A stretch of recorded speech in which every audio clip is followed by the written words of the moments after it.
remember, to reflect, to honor those who have served this country and who have given us freedom in so many ways.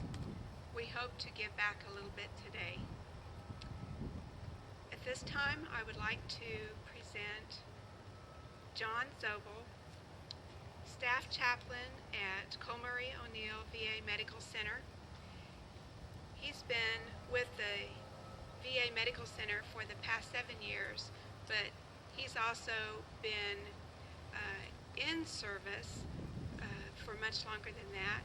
As a matter of fact, when I started at Washburn in the Veterans Office 8 years ago, I think, he was working with the state of Kansas with vocational rehabilitation unit. So at this time, I'd like to welcome John Zobel.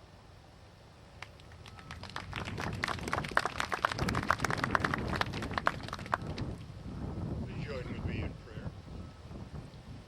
Gracious Father, we worship you. We collectively bless your name. We honor you. We gather together to celebrate the soldiers past and present. We pay tribute to our veterans who contributed their lives in foreign countries for our freedom. Remember their sacrifice and have mercy and grace upon them. We pray for the unknown soldiers who were in other conflicts: Bunker Hill, the Battle of New Orleans, the Alamo, Gettysburg, San Juan Hill, the Ardennes, Omaha Beach, Iwo Jima, Fort Chop Hill, Vietnam, Lebanon, Grenada, Panama, Persian Gulf, Bosnia, and now Afghanistan and Iraq. Remember their families who missed them. Watch over them and bless them on this Veterans Day. And as we look at our world of conflict and unrest, we call out for your soldiers in Afghanistan, Iraq, and other foreign countries where they serve our great country. Father, your word decrees that nations rise and fall. You have decided for our nation to rise and prosper. Help us to appreciate all that you have blessed us with, and let your presence be all evident in this celebration. In your name we pray. Amen.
At this time, I would like to present Mr. Elliot Kidd, Lieutenant with the U.S. Navy, son of Meredith Kidd, and he is here today from St. Louis to share some special music with us.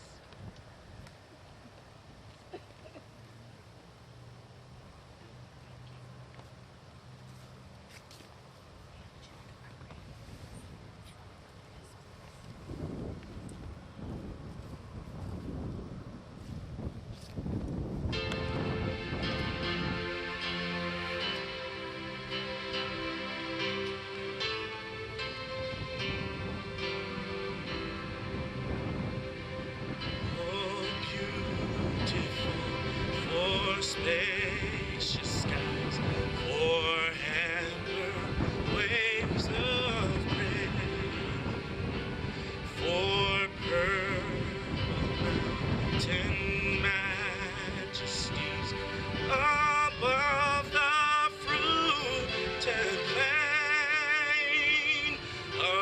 America, America, God shed His grace on thee, and crown thy good with brotherhood from sea to shining sea.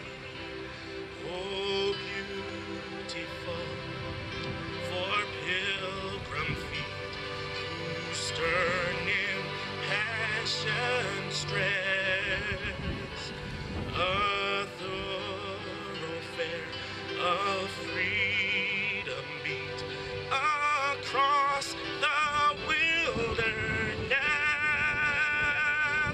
America, America, God mend thine every flaw, confirm thy soul in self-control, thy liberty in law. Oh, beautiful for heroes proved in liberating strife, who more than self their country loved, and mercy more than life. America, America, may God thy gold refine, till all success be nobleness, and every gain divine.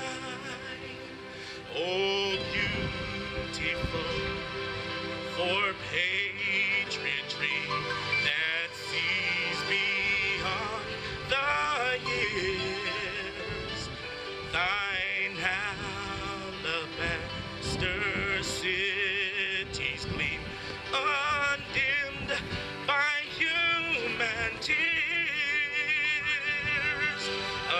America, America, God shed His grace on thee, and crown thy good with brotherhood from sea to shining sea.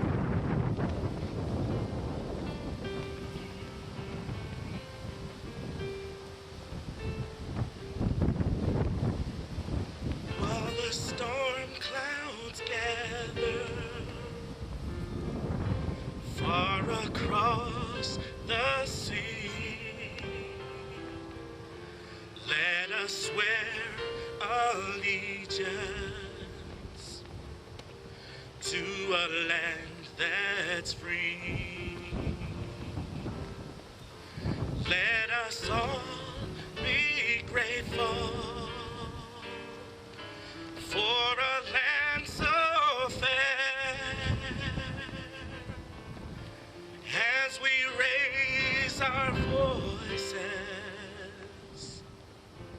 in a solemn prayer. God bless America, land that I love. Stand beside her and guide her through the night with a light from above. From the mountains to the prairies to the ocean white with foam. God bless America, my home, sweet home. With the storm clouds gathered far across the sea, let us swear allegiance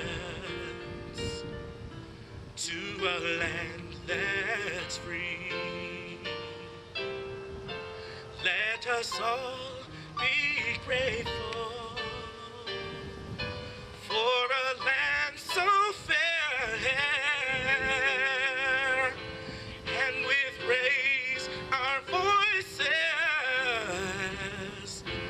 in a solemn prayer.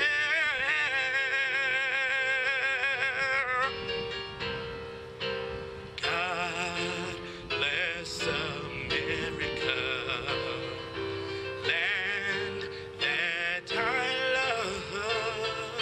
Stand beside her and guide her through the night with a light from above. From the mountains to the prairies to the ocean white with foam.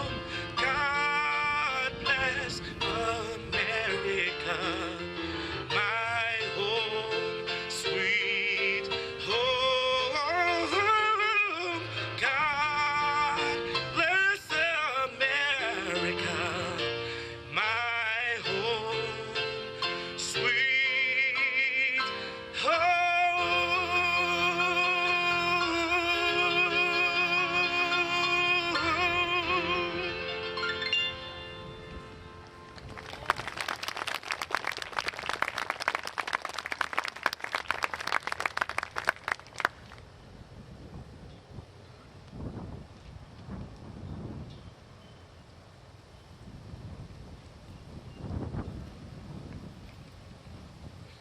Lieutenant Kidd, great job. Doesn't that make you proud when you hear those two songs particularly, but also sung by a person who's currently in service? We're delighted to have you back. I think your parents may be just bursting with pride back here at the moment too, so thank you for sharing with us. Today is a day to remember, a day to reflect, a day to honor. But today is also a glorious day for us to celebrate what we all have.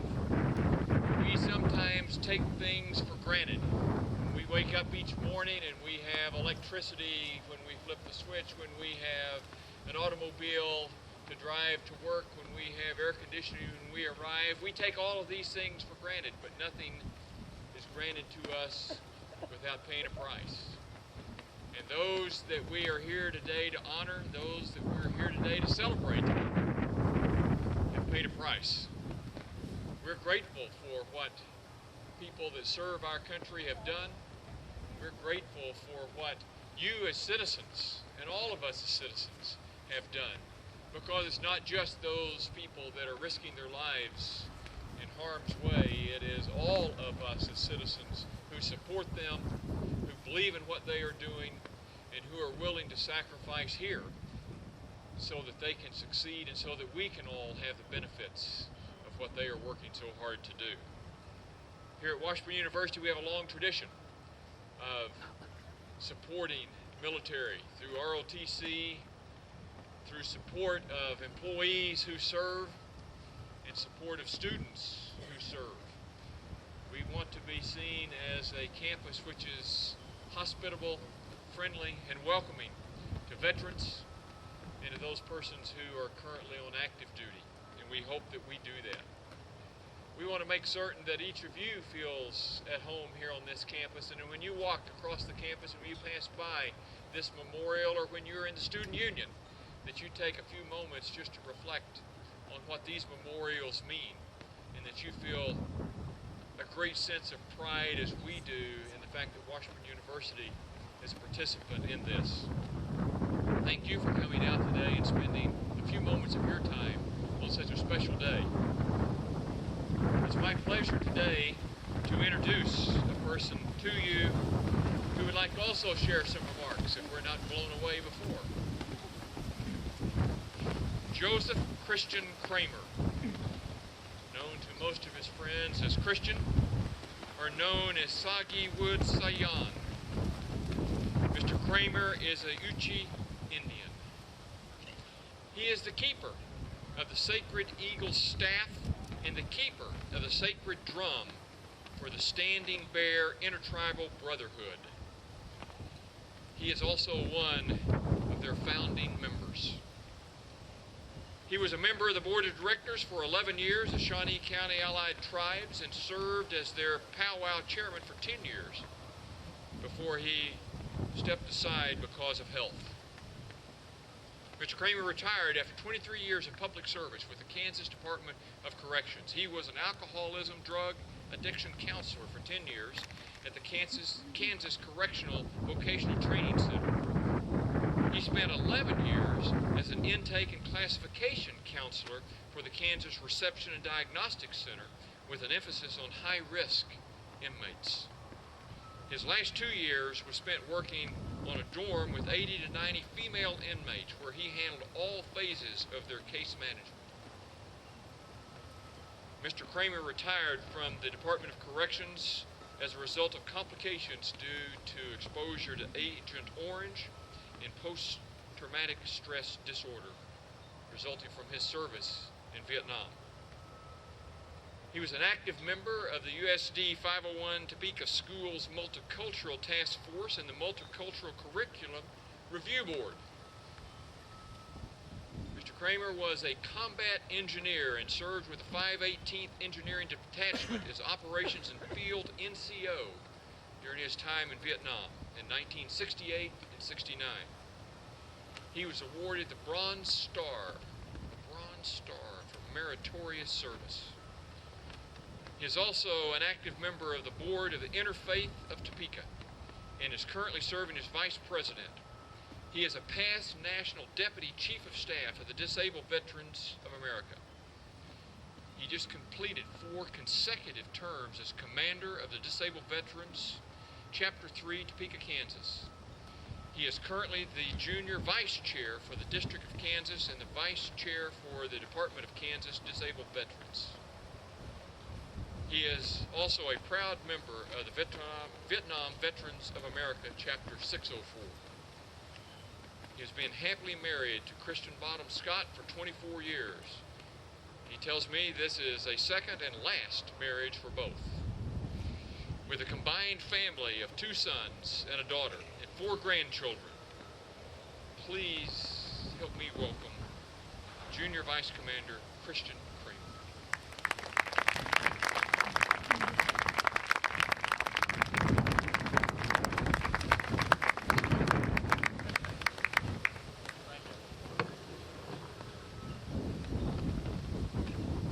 I don't know if any of you ever had to write your own bio, but it's kind of like doing your own obituary the first time. The theme for this year was the cost of service.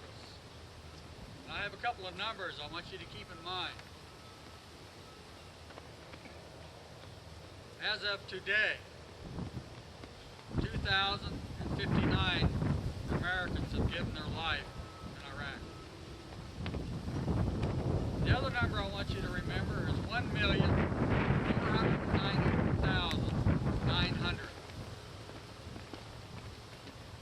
That number is 10 times the population of Topeka. That's the number of lives that have been given for freedom of this country, the combined wars.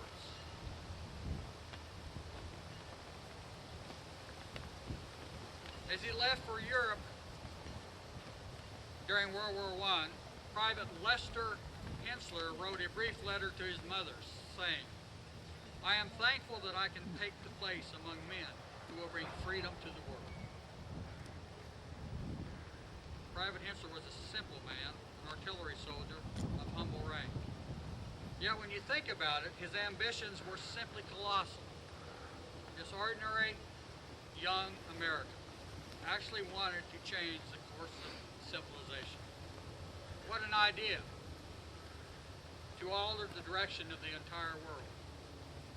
Yet this astonishing drive to change the course of human events on a global scale is a hallmark of America's fighting men and women.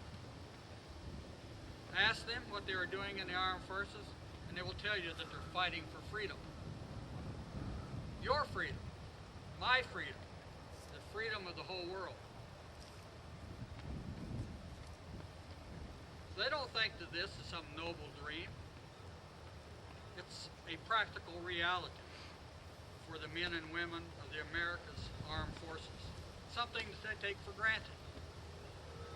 Their hearts are pure as they pursue this grand vision that they adopted as their daily duty.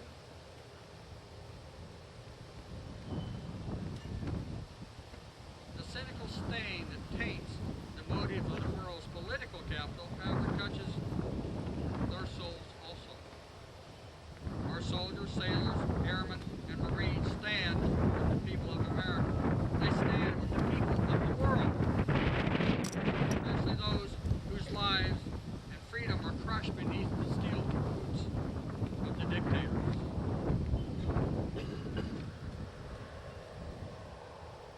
That was true when Private Hensler went to fight in Europe during World War I.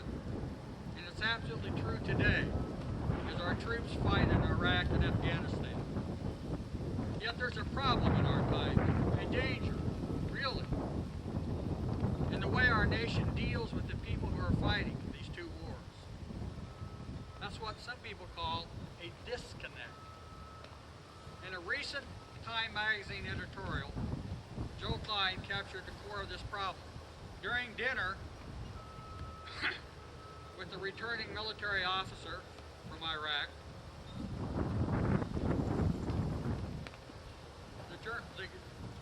the soldier made the following comments.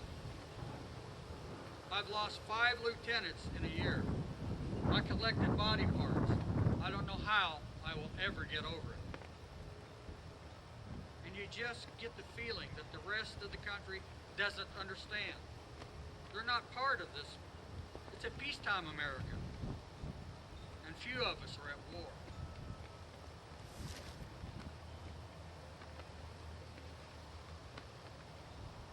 As we gather here today, on Veterans Day, it's difficult to hear the words like those from a soldier recently home from the war our nation asked him to fight. But Mr. Klein was right about the readers, to make the reader stop and hear a combat vet's. We might also do well to listen to Joe Klein's insights about his friend's comments. He has some sobering ideas about America's attitude towards men and women fighting our wars. And I quote, "We have a long season of sunshine patriotism in the United States since the terrorist attack on September 11, 2001. We love our troops without qualification, and rightly so. They have fought with courage and restraint in a horrifying chaos of battle. But there's a growing sense that mere patriotism, patriotic displays, won't cut it anymore.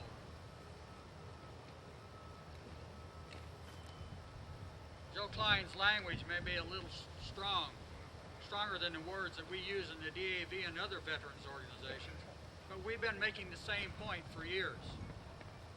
Some Americans are paying a horrible price in Iraq and Afghanistan, but the lives of most of the country's people are virtually untouched. That's where the disconnect comes into play. Here's how one young veteran described the disconnect when he went back to college following his duty in Iraq.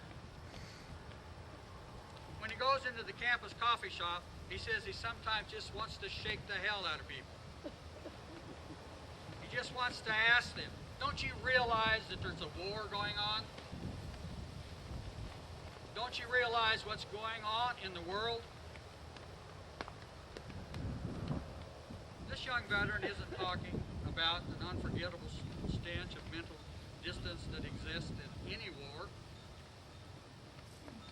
for the returning veterans. That distance is always there. Nothing can change it. This young man is talking about something far beyond normal distance a veteran feels upon coming home from war. His insight into American society upon re-entering campus coffee shop is very real. The lack of connection between students and the war is very thorough. Can you remember a period of war that has asked so little of the American people? The wars in Iraq and Afghanistan have asked nothing, almost nothing, of the American society. There's nothing wrong with the kids in the coffee shop or society as a whole. Only a small percentage of American families have members in the armed forces. For them, the war is a constant source of worry. For 2,059 families, these wars have cost their lives dearly loved ones, brothers, children, parents, sisters. But for just about every other American family, it's been a far different experience. War has been something that happens on television. After the news broadcast, life goes on as it would during peacetime. No one planned things to be this way, it just happened. And the students in the coffee shop, they're good kids, I'm sure. If they knew that our young friend was a veteran, they'd do their best to welcome him with open arms. That would help, it would help. But still the war goes on, and they're not touched personally. And so the disconnect continues. Again this year, Americans will celebrate Veterans Day with gigantic retail sales. Our civilians will flock to the malls rather than to cemeteries or to memorials like we are here today, or to VA hospitals where the wounded warrior waits to be welcomed home. This is a problem of thoughtlessness, not malice. As Jill Klein pointed out, American people love their troops, their veterans. Opinion research proves this. If Americans are divided over the war in Iraq, they are nearly unanimous in support of veterans. A recent poll showed them supporting veterans programs at an astonishing 95%. Americans understand Private Hensler, the World War I soldier I mentioned at the beginning of my remarks. They understand the purity in his heart and the hearts of all generations of veterans who followed him. They want the Private Henslers of the world to be treated well when they come home from defending the cause of freedom. Our political leaders, however, seem to be caught in a disconnect. While they're good at what Joe Klein calls mere patriotic displays, their words are not backed up by actions. In the interest of our nation's veterans, we must not mince words about this. At one and the same time, our government is conducting 2 wars abroad and shortchanging veterans programs at home. This is hypocrisy. Our leaders made a promise to the veterans of Iraq and Afghanistan, saying that they would give them only the best care. But they placed a 2-year limit on the best care. When their time is up, these veterans go into the general pool of disabled in the world wars, Korea, Vietnam, Persian Gulf, and numerous armed conflicts that we have fought over the years. And it's not always a wonderful time after the 2 years. Don't get me wrong, the medical treatment offered by the Department of Veterans Affairs is second to none. Over a period of decades, however, Congress has not provided enough money to fully fund the VA. The result of all the corner cutting or telling now. The VA confronts a burden of 2 unexpected wars. The foundation of these corners have been carved away and they're crumbling. So what faces our youngest, most vulnerable veterans? The same problem that faces the rest of us veterans. Healthcare is rationed with schemes like spacing doctor's appointments further and further apart. Despite what the public is led to believe, the vast bulk of Americans' veterans are excluded. The vast bulk of Americans' veterans are excluded from VA benefits. Hospitals are run on bare-bones staffing during endless hiring freezes. Though things have improved somewhat, veterans still wait far too long for disability claims to be processed. I have a claim that just came back after 6.5 years. The list goes on and on. Believe me, this is not what America wants for the men and women fighting in Iraq and Afghanistan. This is not what our nation's people wanted for any of their beloved veterans. This Veterans Day, I ask Congress and the White House to face reality. If you go to war, you have to pay the cost of war. The cost of all war costs. Health care for veterans. Some of these costs, borne by the men and women of our nation, master fighting persist for decades after the guns fall silent. Here are some of those costs. Men and women in uniform are wounded as a result of direct enemy action. That's obvious, but it doesn't end there. Others are injured in extremely hazardous circumstances of military service, especially that exist in war zones. Few things stress the human mind as severely as war.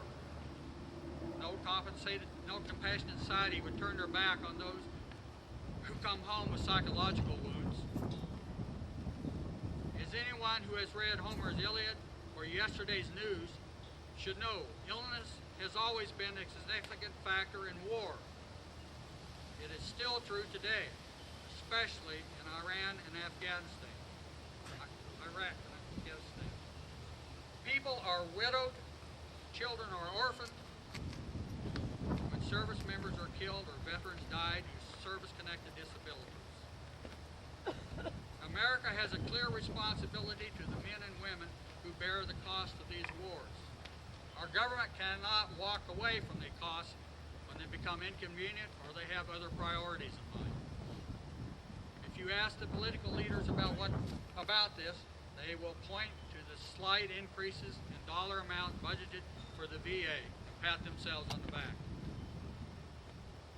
But the small dollar budget increases have never kept pace with the very long double-digit growth health care costs. In terms of real need, the budget for veterans program has consistently fallen behind year after year. This is not a recent development. It has been going on since the end of the Vietnam War.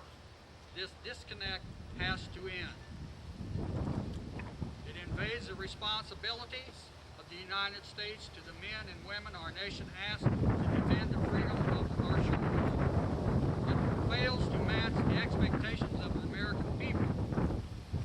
It falls short of our moral vision of ourselves as people of America. This disconnect has to end. We veterans like the patriotic displays that Joe Klein talked about. We want to see the President lay a wreath at the Tomb of the Unknown on patriotic holidays. On On Veterans Day, it's good to hear political leaders recognize what we have done for our country. However, we don't want these events to descend into mere patriotic displays. That is why today I ask our nation's leaders to remember programs are the proof of patriotic sentiment. Programs, not words. Nothing less than adequate programs will be good enough for the men and women who, in the words of Private Hensler, place their lives on the line, take a place among men who will bring freedom to the world. Thank you.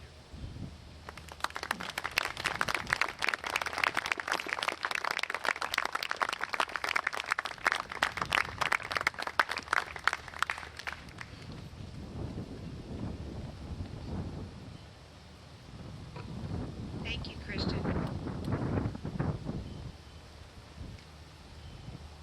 At this time, I would like to share some names with you that help show what some of the cost has also been.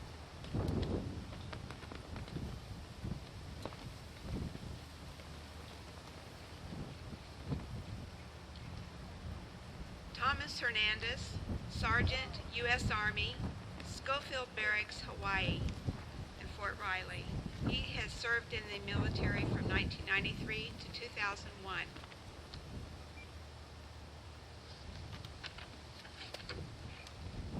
Army Specialist Kyle G. Thomas, friend of Hal Kimmelson, 2nd Battalion, 503rd Airborne Infantry Regiment, 173rd Airborne Brigade, served and killed in Iraq, September 25th, 2003.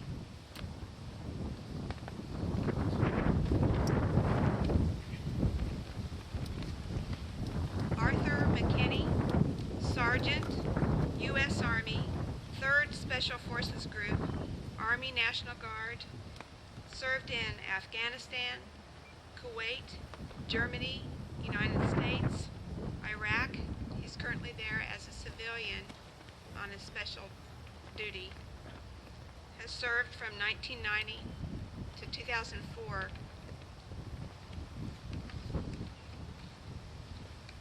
Catherine Jordan, Private, U.S. Army, Fort Jackson, South Carolina, currently in Germany training for Iraq deployment.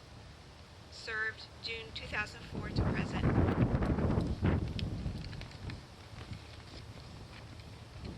William C. Leach, father of Chris Leach, Chief Master Sergeant in the U.S. Air Force, served in United States, Vietnam, West Germany, South Korea from 1963 to 1993.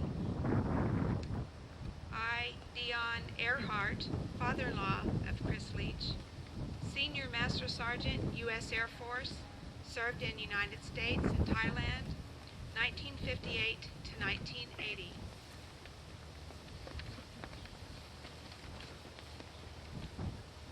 Richard Ellis, family member of Dave Depew, Sergeant in the Army, served in Iraq, Mosul in 2004.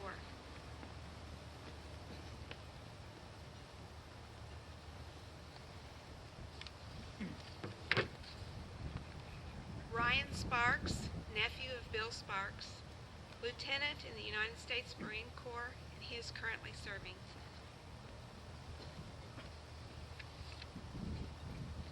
Jared C. Burney, son of Deborah Moore, Lance Corporal, the U.S. Marines, served in Iraq, 2005. Current student this semester. Lawrence M. Ellis, Corporal, U.S. Army Corps of Engineers, served in Great Britain, the Normandy Invasion, Battle of the Bulge, 1941 to 1945.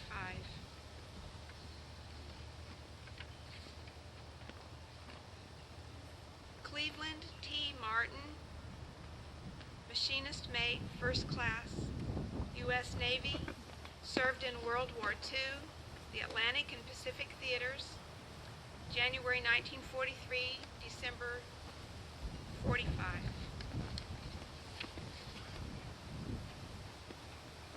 Bob Franklin, Sergeant with the Washburn University Police Department. In the Army, 7th Air Cavalry. Served in Vietnam from 1965 to 1966.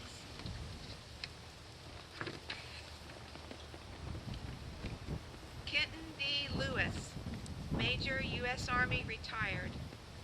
Served in Germany, United States, Panama in 1989, Fort Riley during Desert Storm, Bosnia-Herzegovina in 1997 to 98, and Iraq in 2003-2004. He's had 5 years active duty and 15 years in the reserve as a military police officer and transportation officer.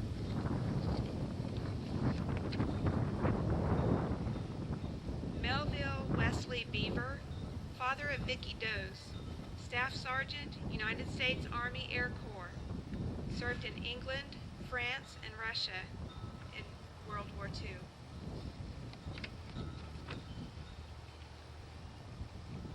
Jason Phelps, Washburn employee. Airman First Class, United States Air Force, Shepherd Air Force in Wichita Falls, Texas, October 1962 to October 1966. Sigfredo Hernandez Guzman, father of Rudy Guzman. 5th grade infantry technician, United States Army. Served in the Battle of Normandy, Omaha Beach, Northern France, Ardennes, Rhineland, and Central Europe from April 26, 1943 to December 8, 1945.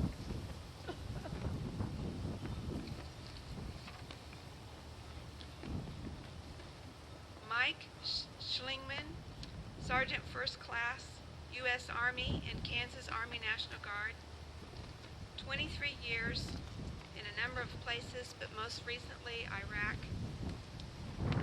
Served from 1982 to the present. And his wife, Tammy Schlingman, Petty Officer, 2nd Class, with the U.S. Navy and Navy Reserves, Naval Reserves. 12 years of service, but highlights were Japan and Myanmar. She served from 1979 to 1993, with a break in there. Randy Sanders, Specialist 5 and Sergeant in the Army, served in Vietnam, Germany, and the United States from 1968 to 1973.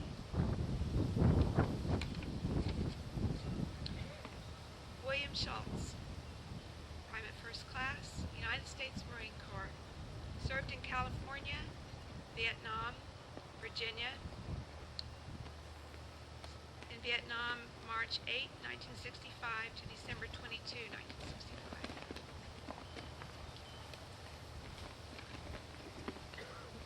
Quentin Roscoe Russell, father of Kimberly Russell Sturgeon, Sergeant E4, Air Force, served in Germany and in Michigan and New Mexico during the Vietnam era.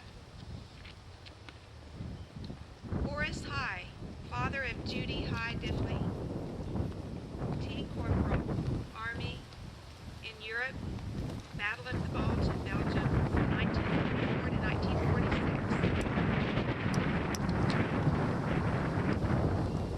Erwin Leonard, in the Army, in the Philippines, 1942 to 1945.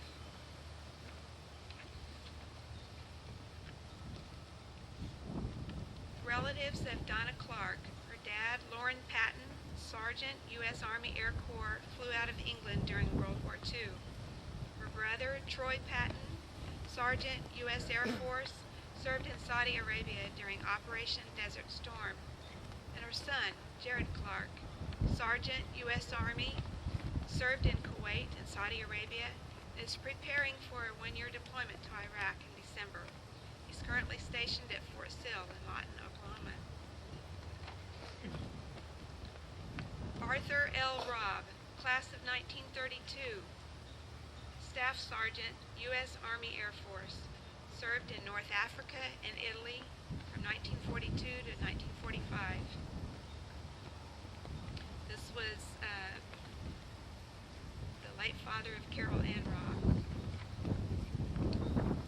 Roy Albert Sheldon, professor at Washburn, specialist for medic, U.S. Army, Frankfurt am Main from 1968 to 70. Alan Matthews, ADJ 3rd class in the Navy, served two tours of Vietnam within the VF-154 and Coral Sea that launched initial strikes that opened the Vietnam conflict, 1961 to 1965. Belmont Evans, current student and father of Andrew Evans, Staff Sergeant, Army in Vietnam, served during Vietnam War with 13th Signal Battalion of the 1st Cavalry from 1967 to 1969.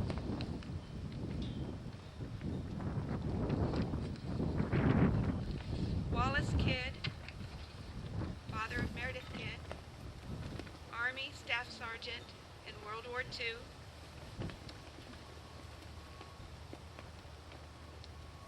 Meredith Kidd, U.S. Navy Reserve, 1969 to 1974. I'm sure there are a lot of names that we could have presented, names that you're thinking right now. I had 11 uncles who served in World War II, and they all came back. I'm very thankful for that. My brother served in Vietnam. He came back, but because of complications, is not here today.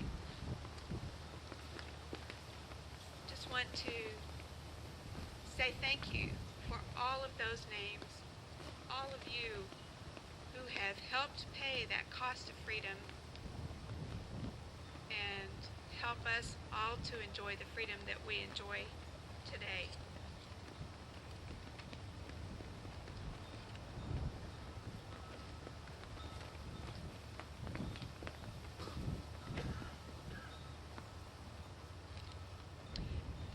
We'd like to have a wreath placement, and this will be assisted by the Washburn Army ROTC cadets.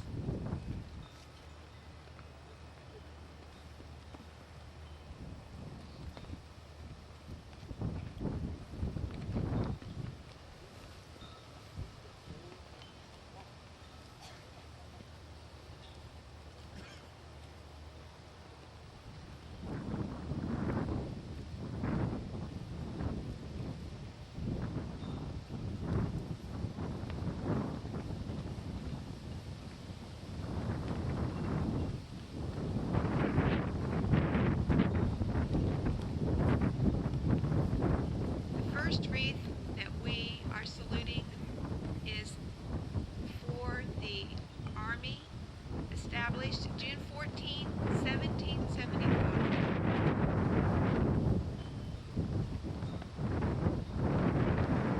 The Navy, established October 13, 1775. The Marine Corps, established November 1775.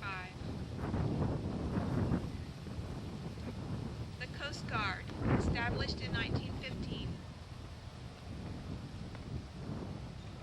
And the Air Force, July 1947.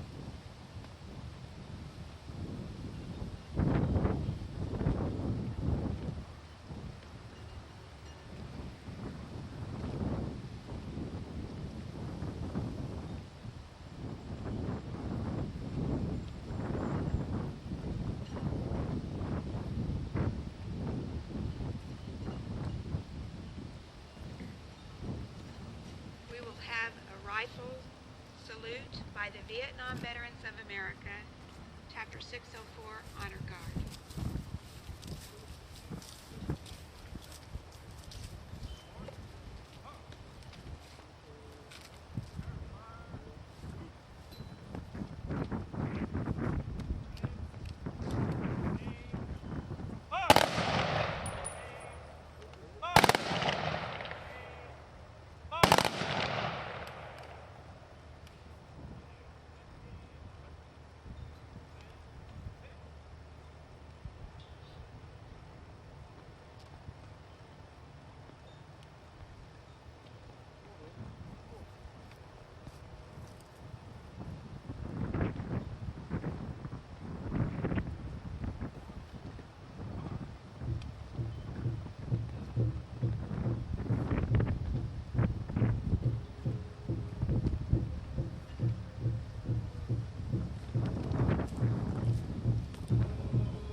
Almighty God, in whose hands are the living and the dead, we give you thanks for all of those servants, your servants, who who put their lives on the line in the service of our country.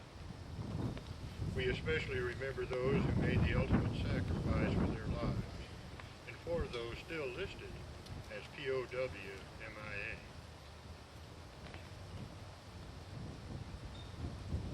Grant to them your mercy, the light of your presence, and the assurance of your peace. May we be continually reminded that freedom does not automatically perpetuate itself, that we have to work at it, nurture it, protect it, and pray for it. That freedom, like faith, needs our attention and our cooperation. The Lord be with us. Be with us now to strengthen us, about us to protect us, beneath us to uphold us, before us to direct us, behind us to keep us from straying, and round about us to defend us. Amen.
Once again, I thank you all for coming.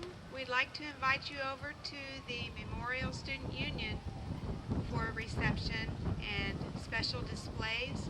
We have a guest, Hank Smotlett, today, veteran of World War II, and also Bill Schultz will have an internet presentation if you'd like to check any websites and information on veterans. So we'd like to invite you to that reception. Thank you for coming today.